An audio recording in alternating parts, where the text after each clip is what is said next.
দর্শক শাহজালাল আন্তর্জাতিক বিমানবন্দরের আরেক প্রান্ত থেকে যুক্ত হচ্ছেন শাহিদুজ্জামান সাকিব। সাকিব, আমরা যতটুকু জানলাম যে ডক্টর জুবাইদুর রহমান হয়তো 10:30টার পর বাংলাদেশে এসে অবস্থান করবেন এবং এয়ার অ্যাম্বুলেন্সটি হয়তো আসতে আরও কিছুটা সময় লাগবে, কারণ এখনও সেটি কাতার থেকে বাংলাদেশের উদ্দেশ্যে রওনা হয়নি। তেমনটাই আসলে কিছুক্ষণ আগে বিএনপির পক্ষ থেকে জানানো হলো। তারপরেও আমরা জানি যে সকাল থেকেই হচ্ছে বেগম খালেদা জিয়াকে বিমানবন্দরে নেতাকর্মীদের জড়ো হওয়ার যে খবর আপনি দিচ্ছিলেন, এখন আসলে সেখানকার কি অবস্থা দেখছেন? নেতাকর্মীরা কি এখনো সেখানে অবস্থান করছেন, নাকি নিরাপত্তার কারণে সেই ভিড়টি কিছুটা কমে এসেছে? তানিয়া, জুবাইদুর রহমান 10:30টার কিছু পরেই হয়তো তিনি এয়ারপোর্টে এসে পৌঁছবেন। তবে তাকে রিসিভ করার জন্য তাকে বহনকারী গাড়ি ইতিমধ্যেই ভিতরে প্রবেশ করেছে এবং যুক্তরাজ্যের চিকিৎসক বিলি রিচার্ড তিনিও কিন্তু ডাক্তার জুবাইদুর রহমানকে রিসিভ করার জন্য এয়ারপোর্টের ভিতরে অবস্থান করছেন।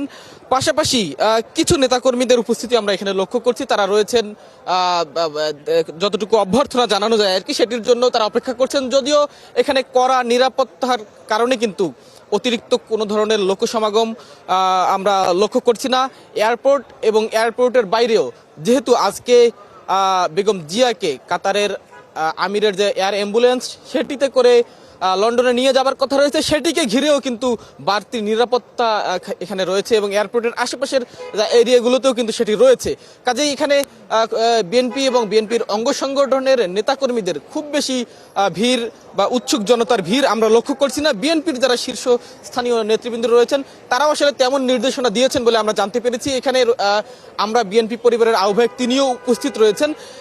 তিনিও বারবার বলছিলেন যে যেন নেতাকর্মীরা বাড়তি কোনো ভিড় এখানে না করেন। তা নিয়ে আপনি জানেন যে আজকে বেগম জিয়াকে লন্ডনে চিকিৎসার জন্য নিয়ে যাওয়া হবে, সেই খবরে কিন্তু নেতাকর্মীদের মধ্যে কিছুটা আমরা স্বস্তি লক্ষ্য করছি। জানেন বিগত 23 তারিখ থেকে কিন্তু বেগম জিয়া হাসপাতালে ভর্তি।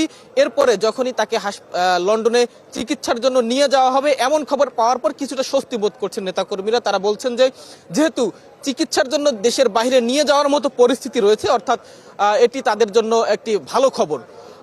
তারা বলছেন যে বেগম জিয়া চিকিৎসা শেষে আবারও সুস্থভাবে দেশে ফিরে আসবেন সেই প্রত্যাশায় তারা রয়েছেন এবং নির্বিঘ্নে কোনো ধরনের ঝামেলা ছাড়াই যেন তিনি চিকিৎসা নেবার জন্য দেশ ছাড়তে পারেন সেই অপেক্ষায় তারা রয়েছেন।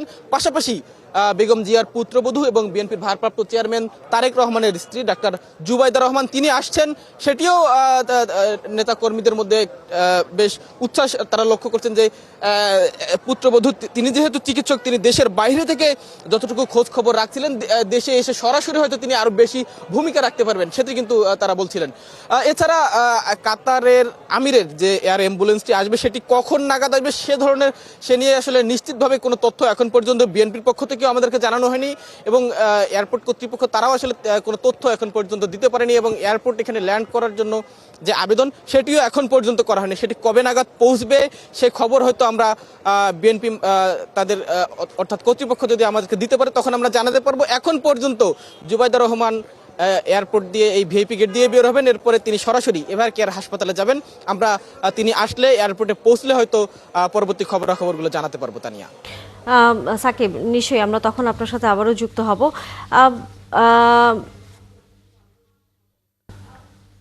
দর্শক, আমাদের সহকর্মী শাহিদুজ্জামান সাকিব এবং নিবিড় সাহা যুক্ত ছিলেন আন্তর্জাতিক বিমানবন্দরের সামনে থেকে, শাহজালাল আন্তর্জাতিক বিমানবন্দরের সামনে থেকে। কিছুক্ষণের মধ্যেই হয়তো ভারপ্রাপ্ত চেয়ারম্যান তারেক রহমানের স্ত্রী ডক্টর জুবাইদা রহমান বাংলাদেশে অবস্থান করবেন। তার যেই বাংলাদেশ বিমানের ফ্লাইটটি সেটি খুব কাছাকাছি আসলে আছে, বাংলাদেশের সীমানায় কিছুক্ষণের মধ্যেই সেটি প্রবেশ করে ফেলবে, সে খবর আসলে আমরা শুনছিলাম। এবং একই সাথে এরপরে তিনি চলে যাবেন এভার কেয়ার হাসপাতালে বেগম খালেদা জিয়াকে দেখতে, সেই খবরও আমরা শুনছিলাম। আমরা সারাক্ষণই দর্শক এই বিষয়ে নানা খবরাখবর আপনাদেরকে জানাবো, নিশ্চয়ই সাথে থাকবেন।